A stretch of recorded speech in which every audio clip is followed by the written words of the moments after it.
கர்த்தருக்கு பிரியமானவர்களே, நீங்கள் சொல்வது போல உங்கள் பிரச்சனைகளும் தடைகளும் உங்களால் தீர்க்க முடியாதவைகளாக அவைகள் கடந்து போகும் என்றும் அவைகளை நாங்கள் அந்த பிரச்சனைகளை விட்டு நீங்கும் என்பதற்கு ஏது விழாததாக இருக்கிறது. உண்மைதான், நீங்கள் சொல்வது உண்மைதான். உங்கள் பிரச்சனைகள் வலிமை உள்ளதுதான். அதை உங்களால் சரி செய்து கொள்ள முடியாததாகத்தான் இருக்கிறது. பாருங்களேன், இப்படித்தான் ஆபிரகாமை கவனித்து பாருங்கள். அவனுக்கு ஒரு 30 வயது இருக்கும் இரவு திருமணமாக இருக்கிறது என்று கவனித்து பாருங்கள். 31வது வருடத்தில் குழந்தை பிறக்கும் என்று எதிர்பார்த்தான்.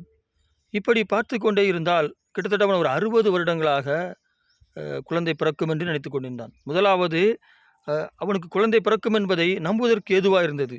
வருடங்கள் ஓட ஓட ஓட குழந்தை பிறக்கும் என்பது நம்பிக்கைக்கு ஏதுவில்லாதாய் மாறிவிட்டது பாருங்கள். ஆனாலும் ஆபிரகாம் என்ன செய்தான்? கர்த்தரை நம்பினான். பாருங்களேன், அவனுக்கு தெரியும் வாய்ப்புகள் இல்லை, அது நடக்கவே நடக்காது. ஆனாலும் அவன் கர்த்தரை நம்பினான். பாருங்களேன், அவன் இந்த சூழ்நிலைகளையும் பிரச்சனைகளையும் நம்பாமல் கர்த்தருடைய வார்த்தையை நம்பினான். பாருங்களேன், நீங்கள் கவனித்து பாருங்கள். ஆபிரகாம் கர்த்தருக்கு தரிசனமாகி ஆபரணத்தில் பேசி கொண்டிருக்கிற பொழுது, ஆண்டவரே எனக்கு குழந்தை இல்லை என்று சொல்வான். அப்பொழுது கர்த்தர் அவனை வெளியே அழைத்து வந்து சிறு பிள்ளைகளுக்கு சாக்லேட் கொடுக்கிறது போல கர்த்தர் பேசுவார். அவனிடத்தில், வானத்தை பார், வானத்தின் நட்சத்திரங்களை பார், அவைகளைப் போல் உன் சந்ததி இருக்கும் என்பார்.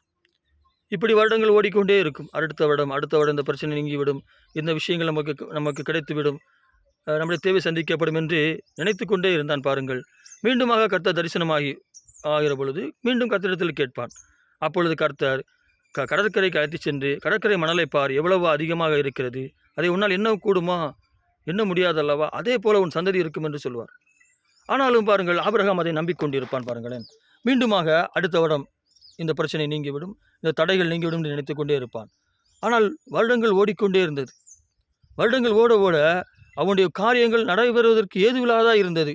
ஆனாலும் அவன் கர்த்தரை நம்பினான். பாருங்களேன், அந்த நம்பிக்கையை கர்த்தர் பரிசுத்தமாக, தகுதியாக, காரணமாக எடுத்து அவன் வாழ்க்கையிலே ஈசாக்கை கொடுத்தார். உங்கள் வாழ்க்கையிலையும் அவர் ஈசாக்கை கொடுப்பார். அந்த ஈசாக்கு கடற்கரை மணல்தனையாய் வானத்து நட்சத்திரங்களைப் போல பெருகுவான். பாருங்கள், நீங்கள் கர்த்தரை நம்பிக்கொண்டிருங்கள்.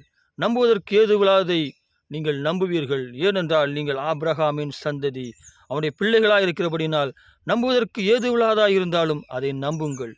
உங்கள் அறிவுக்கு தெரியும் அவைகள் நம்புவதற்கு ஏதுவில்லாதவைகள் தான்.